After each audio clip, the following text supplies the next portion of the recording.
Welcome to this welcome to the podcast of a sit down for ponies. What we have, what we have here is my name is Reddy, and one of my friends here, his name is Bomb Diggity. That's me. Yep. And so this is like my first Bomb Diggity. This is like my first time doing a podcast. It's like I'm new to this, so Hey, guess what? It's my first time doing a podcast too. yeah. And what I want to do with this podcast is like a conversation between friends. It's like, and why there's a ponies in the name of the podcast title. Well, we're both are fans of My Little Ponies. That's true. Yeah. Oh yeah, this is like our first time, so it's gonna be more of a. I would like it to be improvise. Yes, there will be some improvising here. So let's start off with how's your day's been going, Bomb Diggity? Hey. Well, I don't know. Let's see, that should be looking at that. I'm a little distracted. Well, day's been pretty good.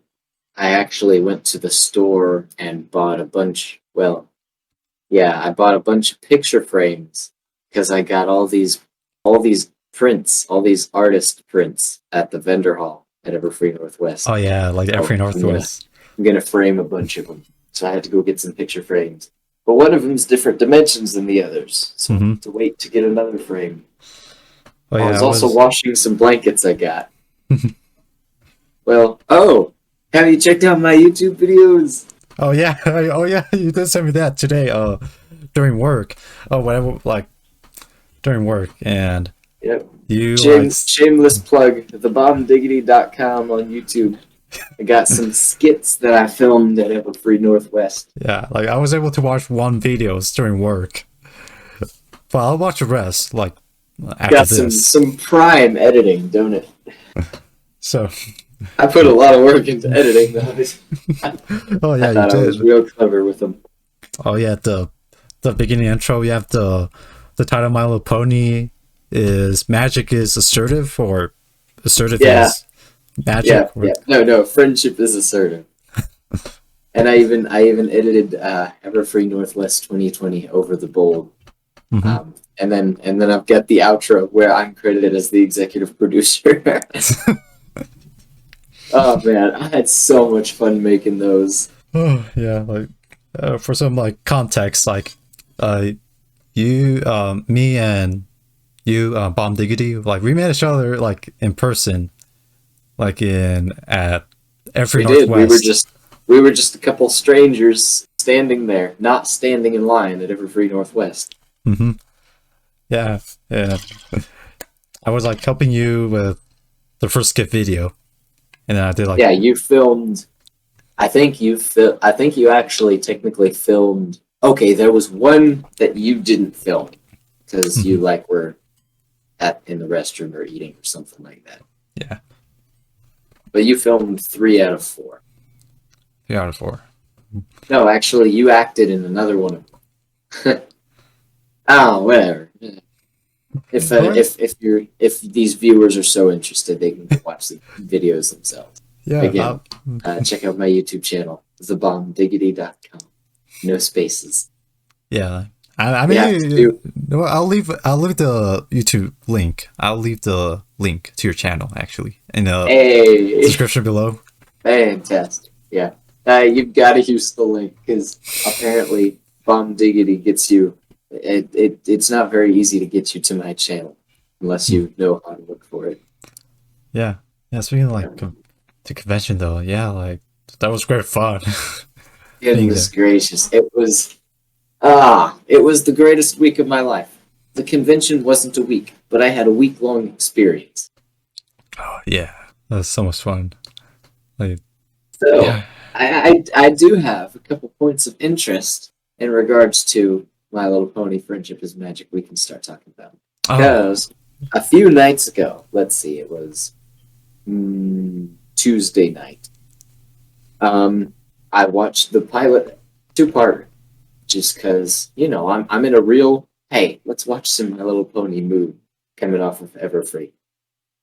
So I watched the first two episodes, and there are a few things I've always thought about from the first two. Well, I mean, at several points in the series, there are several things that I've always thought about that I'm sure Brony analysts have like debated for generations, but I haven't followed that particular content on that particular subject very closely. So, so when Luna, 1,000 years ago, takes the form of Nightmare Moon, and Celestia has to banish her to the moon. One thing that's crossed my mind a lot is the fact that when Twilight and her friends find the elements of harmony, and they use them to restore Nightmare Moon to Princess Luna, why is it that Celestia couldn't do that using the elements? And one thing, like what's crossed my mind, and I'm pretty sure this will be somewhat a consensus among Brony analysts. I just haven't researched Brony feedback on this. Is that Celestia couldn't utilize all 6 elements to the potential that like Twilight and her friends could. So she had to like essentially use them to just boost her own magic to banish Luna to the moon, because she had to wait for a pony or a group of ponies who could utilize the elements to their full potential so that they could truly free Luna. That sound well makes sense. Yeah, that sound kind of like very 'Cause, I mean, plausible. yeah. And I mean, we see in the flashback at the beginning of season 4, Celestia does like open up this chamber and use the actual elements, which kind of refines the theory. Because my theory initially was that Celestia just had to banish them because she couldn't use the elements, but then somehow she did. So, like I said, she probably used them as just a magic booster. Also, I'm gonna try to find it here. There's another quote from the pilot that really got me thinking, especially because it has some relevance to Gen 5.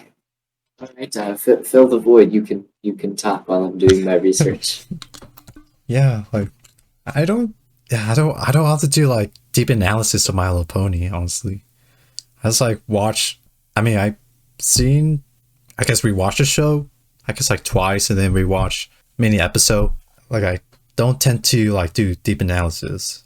So it is interesting to hear from you, Bon Diggity, about the theories. Like that's did not like came to my mind. Analysis is fun. Yeah. Aha.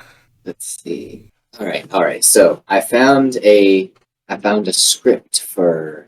I found a script. Like there's a website with it just has the script for what looks like every episode of MLP. Oh, the script. All right. So we have the scene when the main 6 entered the castle of the 2 sisters, or the ruins, and they find the 5 elements there, and they're trying. And so Twilight, she like remembers from the book, when the 5 are present, a spark will cause the 6th element to appear, and then like the rest of the main 6 leave the room so that Twilight can concentrate on creating that spark. All right, and then and then Nightmare Moon comes in that form of that tornado and whisks the elements away, and Twilight jumps into the tornado and teleports with her to a different part of the castle. And then Twilight charges at Nightmare Moon and tricks her to get away from the element and uses her. Oh my goodness! The script here. It says Nightmare Moon. You're kidding. You're kidding, right? Hoof scraping ground. Horn humming. Poof, poof. Twilight moans. I love it's got all the sound effects in the script. Nightmare Moon cackles evilly. Thunder. Oh man. You know, this would be a pretty fun podcast. Just reading the scripts and announcing all the sound effects. Yeah. Okay, but point is, Twilight's using her magic, tries to make that like just one spark, and then and then like we see the elements start sparking, but then they like zap Twilight. I think I remember that's what happened. All right, point is, let's see, next. Yeah, so then Nightmare Moon stops and shatters the rocks that we presume are the elements. And then the other ponies are on their way in. Twilight gasps, cool, spark sound, as we see that like sparkle in her eye. You think you can destroy the elements of harmony just like that? And so on. The spirits of the elements are right here. And so she lists how the others represent these elements. All right, and then Nightmare Moon. You still don't have the sixth element. The spark didn't work. Violet says, but it did, a different kind of spark. And she talks about the spark lighting inside her. How, like, when she realized she had friendship with the others, she realized she was happy to see them, how much she cared about them. And that spark causes the sixth element to appear. And the sixth element we know is magic. So, like, it just, I feel like there was some other detail that went through my head, but it's really interesting to make this connection here, how the element of magic is revealed when those other elements, like, revealed themselves in the friendship that she shared with the others. And how we see in Gen 5, like, the magic's gone, the three pony races split up, and the magic is restored once they all make peace at the end of it. Yeah.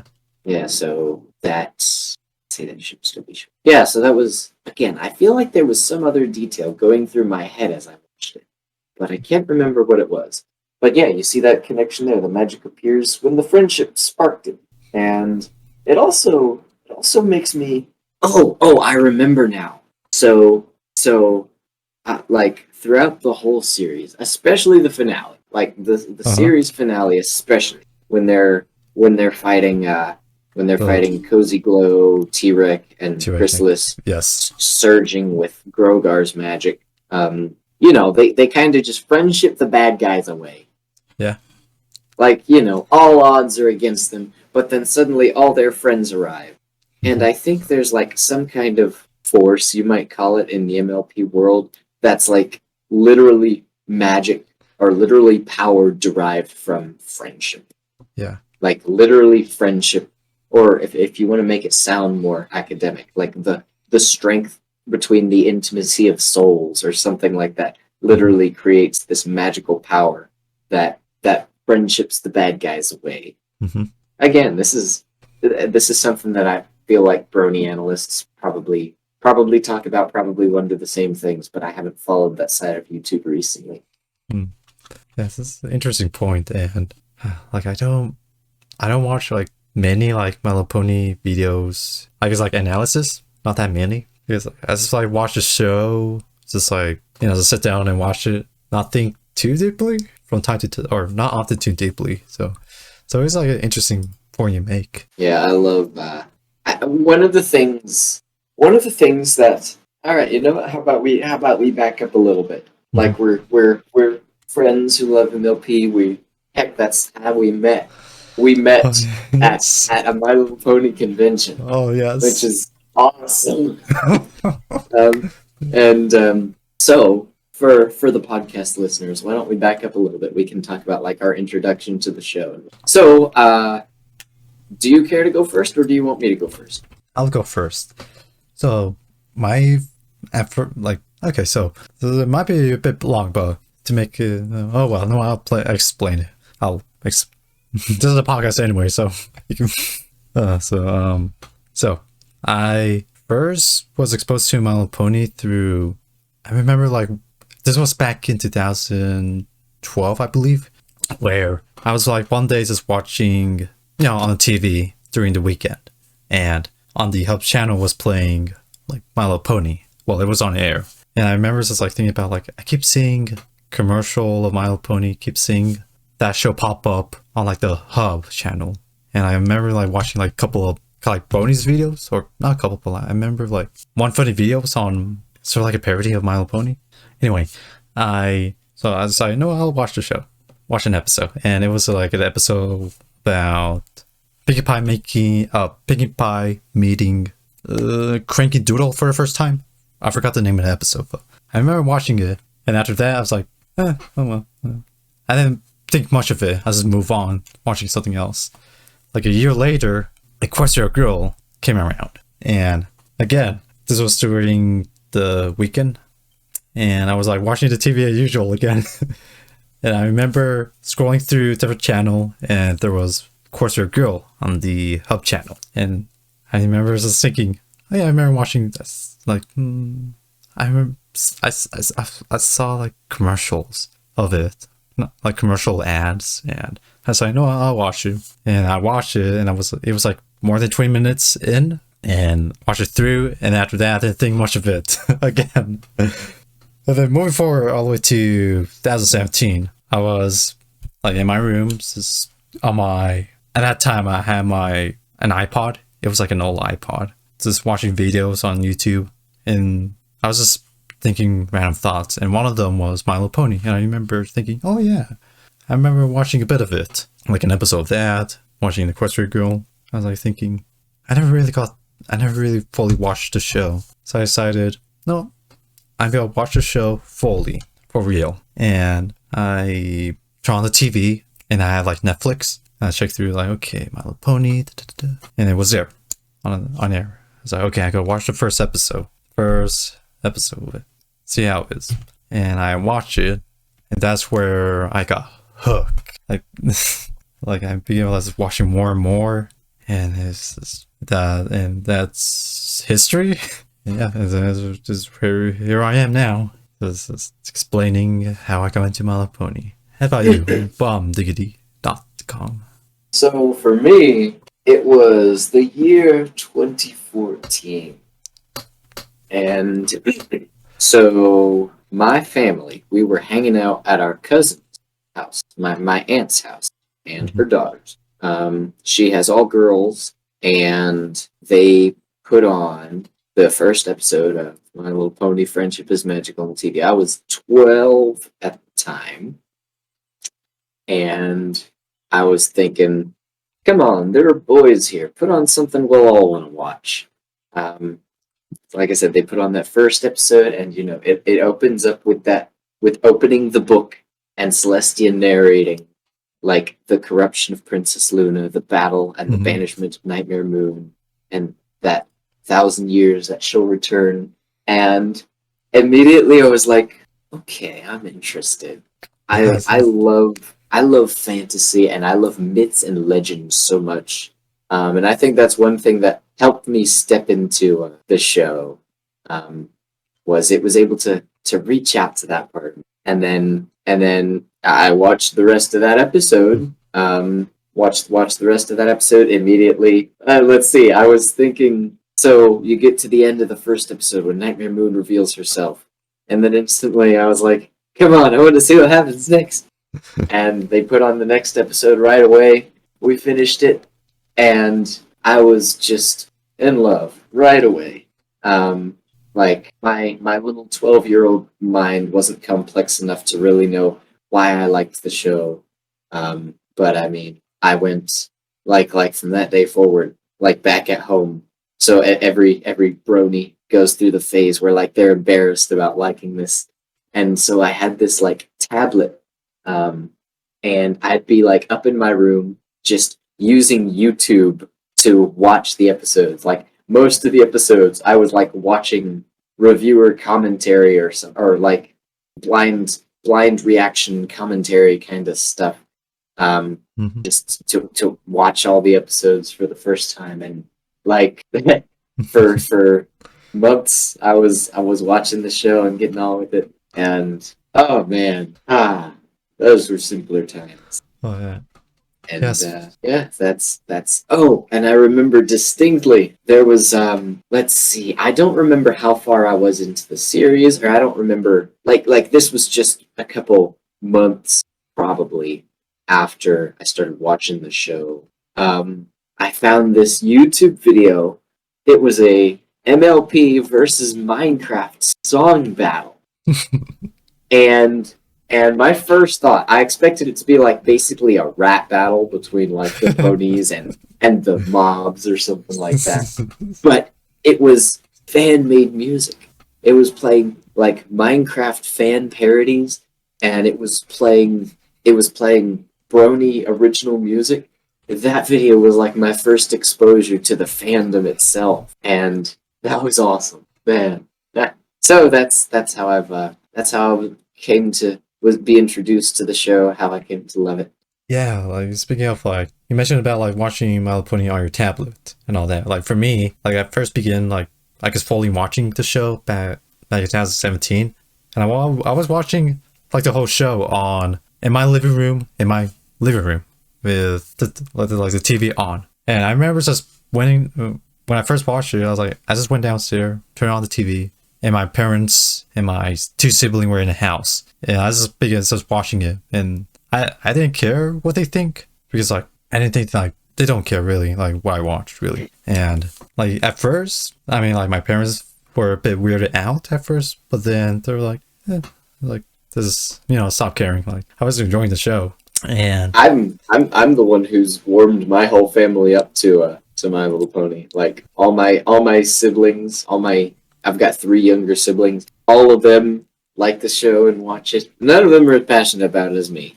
oh yeah, oh And yeah. even I had a video call with my family like a few days after when I got back from my convention trip, Mhm. and so I like showed them all the like prints and the plushie I got and all that stuff, and talking about the convention and people I met, and like it's cool. I've gotten like much more comfortable around my family with it now, and Yeah, it helps. I've been homeschooled my whole life, and certain homeschool friends of mine like the show a lot. Like one of my best friends, he's just a year younger than me.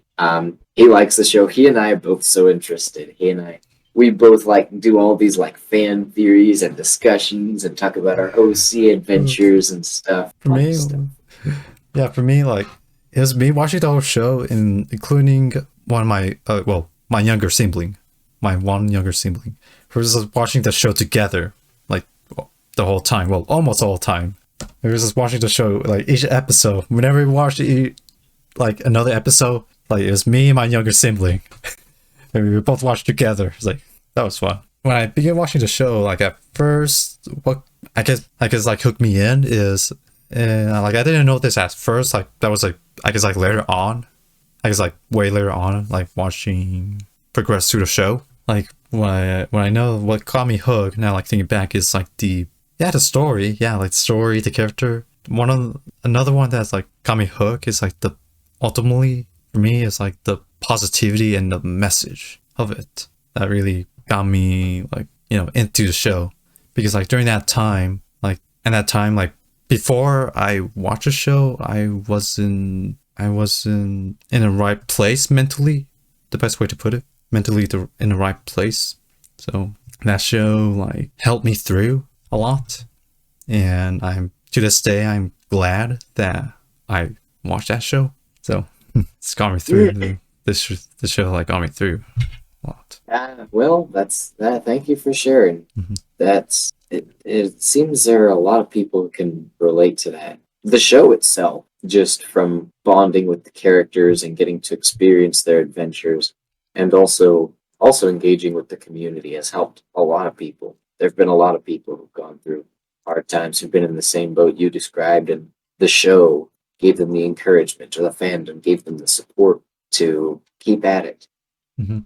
It's I can only imagine how Lauren Faust and the VAs and other writers and people responsible for the show feel, knowing the impact that they've had on some. Yeah, I think I'm sure any fan of the show can relate. Like wanting to I know for me, I've probably spent like hundreds of hours like imagining myself in Equestria, like interacting with these characters, going on adventures with them. I'm sure any fan of the show can relate. I Oh don't yeah. think there's anyone. I don't think there's anyone who has felt anything from the show and not wanted to be there at some point, wanted to leave this world behind and go chase that other. Oh yeah. Like I had I've that done it a thought lot. too.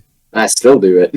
Yeah, like I had that thought. Like I remember this was like years ago, like or I guess like a couple years after watching the show, I remember just like thinking about it. I was like, yeah, like just imagining myself if I were to be in a world of, well, in Equestria, a world of My Little Pony.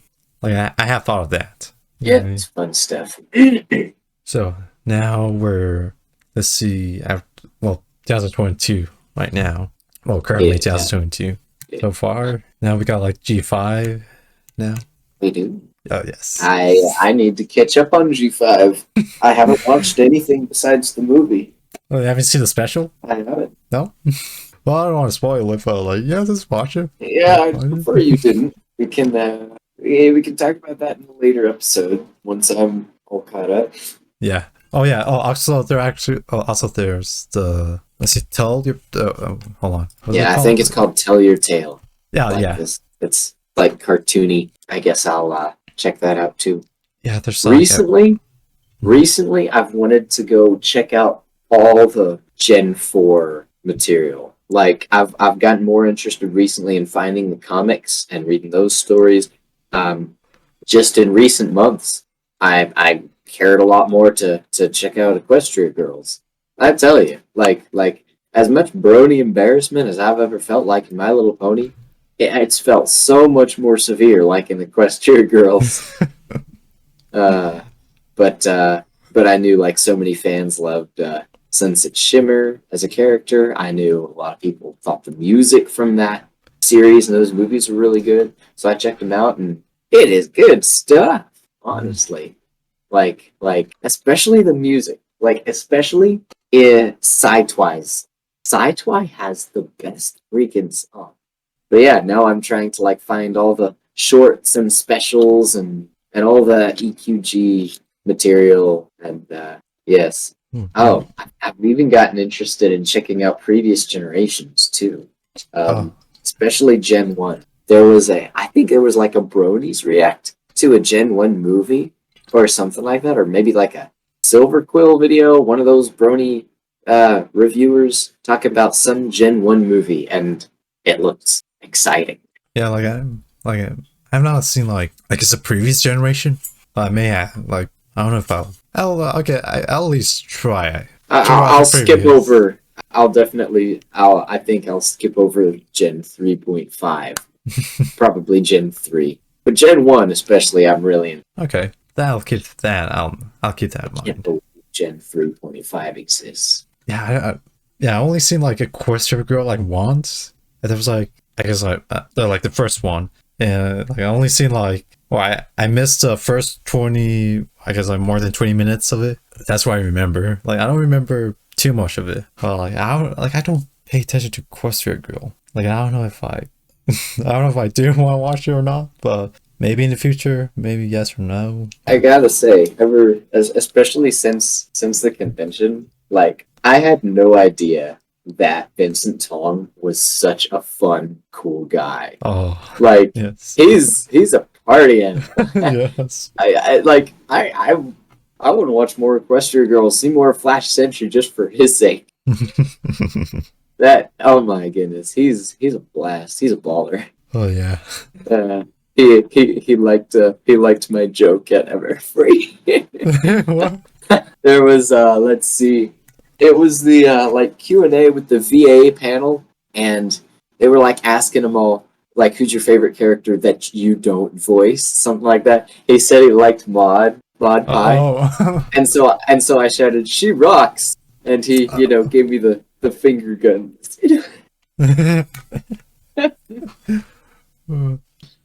And yeah. Man. Oh, that was fun. Everything about Everfree was fun. Even when I was waiting in line for 3 hours to get autographs from every single Gen 4 VA. Like, it was a good time. Cool people around. Just talk to people. Heck, I met I met one of my best friends from the convention while I was waiting in that line. I was thinking about like my time being there, going through like different panels. Your time is stuck at my hip. What? My time is stuck in your head, or No, stuck at my hip. You hear the expression attached at the hip? attached to the hip. It basically just refers to like two people who are like so close they never leave each other's side. Oh yeah, that was Because like as soon as we met at the convention, oh like yes, we were everywhere together. We went oh to like yes, all the same panels and everything. oh yeah. So it's because like I didn't like bring anyone else with me to the convention. So like I wanted to be, I guess, like be with someone during the convention. And I met you. I was like, no, I gotta go with you. So tag along. And also because like the panels, like I didn't know which panels to really go at first. So I was like, tag along. Well, you had a good time tagging along, didn't you? Oh yeah. Good. So what now then? So what we've been doing now? Oh yeah, the frame. You still haven't. You mentioned about the frame for your art. Yes. Actually, so I'm still waiting on one frame. But even once I'm not going to put my art up yet because I have a very specific plan. Specific plan. A very specific plan that you might possibly see coming to my YouTube channel. I'm looking forward to it. Oh yeah. Is there anything about the show, any particular episodes or characters or themes or whatever that really interest you or like have left you with questions? I guess like the question I have is home place of Zikora, like the zebra. And I know that like in a comic book, like the My Little Pony comic book, I know that like I haven't read it yet, but like I know there's like at some point there's like a story that focuses around Zikora and her home place. I don't know how deep they go into, but like that's a question I have. Like it's like I never really explored like Zikora, like, or I guess like homeland. Even in some of the places in Equestria in general, though, I don't know if there's like places that haven't been touched as much or explored as much. And I know that like G5 right now is like let's see, the Earth, the Unicorn, and the Earth Ponies. I don't know what direction the show will go to, but Let's see. Okay, now that you brought it to my mind, I'm looking at the script for the episode where Sakura's here we are. Yeah. Well, Twilight does say Sakura is a zebra, and she says her book says zebras come from faraway land. So we know that much. Yeah, but yeah, I know that like in a comic book, as I mentioned. Figure out how in the world I can read the comics. How in the world can I come across them? Oh well, you could read it either digitally. You could read it digitally, or if you want Yeah, but I'm trying to figure out where, like what platform. Like, can I haven't really looked into my library. I wonder if my library has a Well, you can look at the library if you want to buy one. I'll say if you don't really care about, I guess, like collecting each individual issue, you just want to have it all collected in one book, then just get either like the omnibus, which have like collection all in one book. No, I guess like the omnibus. I believe there's, if I remember correctly, like 5 currently omnibus. So essentially, you could get like graphic novel version of it if you want to read it. I know there's like multiple different spin-off of My Little Pony comics. There's like multiple of them, and some of this. Well, like, I'll figure it out. Yeah, because like I read through issue 1 through 50 of Friendship of the comic book one. You read through the first 50 comics? Yes, like from the omnibus one. The collection had like issue 1 through 50, and let's see. I know I read, and some of the story from that issue is really good. Trust me. I bet it is. And I also know that like I also know that like issue 1 through 50 is not canon from like it was like an article interview I read where one of the person that was working on the comics like said that like, oh yeah, after issue 50 it'll be, canon, something along the line. So this was like a couple of years ago since I read. Cool. Yeah, and let's see, there's Friends Forever, and I read issue 1 through 12. I know there's like 2 more omnibus for it that I want to read. Oh yeah, there's a manga one. There's a manga version. Or not. Oh, manga? Oh, yeah. Do you read like comics or manga in general? Afraid not. I do not. None. Like neither of those two. Nope. I mean, I'll start reading My Little Pony comics, but I haven't really read manga, comics like to much of any extent ever before. I have like collection of comic books, like mainly Marvel, DC, some indie comics books. Like I have like I don't know how many I have like hundreds of those, and they're like in a case in my basement. And now when I read comics, I read it through graphic novel forms or omnibus. Like currently right now, I'm reading an indie comic series. Seven to Eternity, and I'm like currently reading through that one. And Okay. after that, I would like to get back to the Invisible comic book. Like I read through, I have like two omnibus of it. The Invisible. Oh, sorry. Can you repeat that? You said the Invisible comic book. Oh no, not invisible. Invincible. Invincible. Yeah. The Okay. Have you seen like the ad, a promo of? I know there's like an anime series for it from Amazon. Okay. Yes. Yes, I think I do know it. Yeah, like before that, it was like a comic book. So I'm reading that the comic book, and I read and there's like three omnibus. So it's like the huge all the comics issue. There's like more than 100 issue of it, and I read a lot of it. So I'm gonna get the third one. Yeah, it's like a superhero comic book. So I'm trying to remember like I know there's like one character that is this one character is essentially a dinosaur-like scientist, like a genius essentially. And I really like that. And he's just like invent like gadget, and his goal is to, I guess like his goal is to protect nature, or I guess like preserve nature from humanity. I see. He's one of those guys. I'm currently reading, the Battle Elite Angel manga series. There's like three of those. And I read the original one, and I'm on the second series. It's the Last Order. Currently reading through that one. I'm afraid you're talking over my head a little bit here. Like I said, I don't read manga and like all these series and stuff you're talking about. I basically have no idea what you're talking well, you got to read them. Anything else that you'd like to talk about? Well, what just based on our time here, do you think we should aim to have more of a structure for this podcast? Yeah, maybe.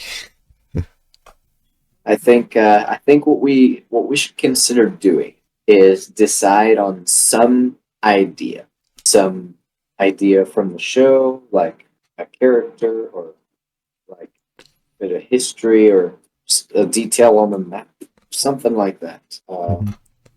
Could be a piece of fan media, or could be something apart from MLP. But we should pick some idea, and then we should both take a little time thinking about the idea or researching or whatever, so that we can come here with some idea what we're talking about. And then once we cover whatever it is we set out to cover, we can ramble on and just converse however we please. So we can try that out, decide if we like doing that formula or not. Yeah. So do you have any ideas, subjects, ideas, or what show or otherwise, for us to discuss in the future? The one that comes to our mind is interviews and behind the scene, like thinking of. Well, I'm afraid I can't give you much of that. Oh, not much that. Or I guess like for the next one. Okay, but like, what are we supposed to do? like, should we both like watch and research behind the scenes show stuff and then just bring interesting information we learn? Yeah, maybe we could, because I'm thinking of like, yeah, you can watch videos, but I'm thinking more of like articles, like interviews articles, or behind the scene like articles or something like that. That's what I'm thinking. But if you we can keep chatting about it. We don't have to figure out what next episode's topic will be right now. Yeah, and analysis. We could do analysis, really. Yeah, but what are we going to analyze? Oh no. Welcome to the first episode. We have no more of an idea than the viewers what's going on. Yeah. No ideas. This is a complete failure. Not at all. This is fun. We'll keep doing a few more episodes. Mm-hmm. Yeah. Or you know what? You and I, if we wanted to, you and I could just each independently find something we're interested. Well, I'm quite hungry. I've got to get myself some dinner. Get some dinner. I have not ate yet. I got here from. I got here an hour ago from work, so I was like, and I remember I was like, oh, yeah, the podcast. I was like, yeah, well, I'll do the podcast. I'll eat later. Well, this has been fun. This has been an enjoyable time. Yeah. Thank you for inviting me on. Yes, I'm glad you joined. All right, well, I guess it's time to go find dinner. Good discussion. Yep. Let's just stop recording. Yep, I'm stopping the recording now.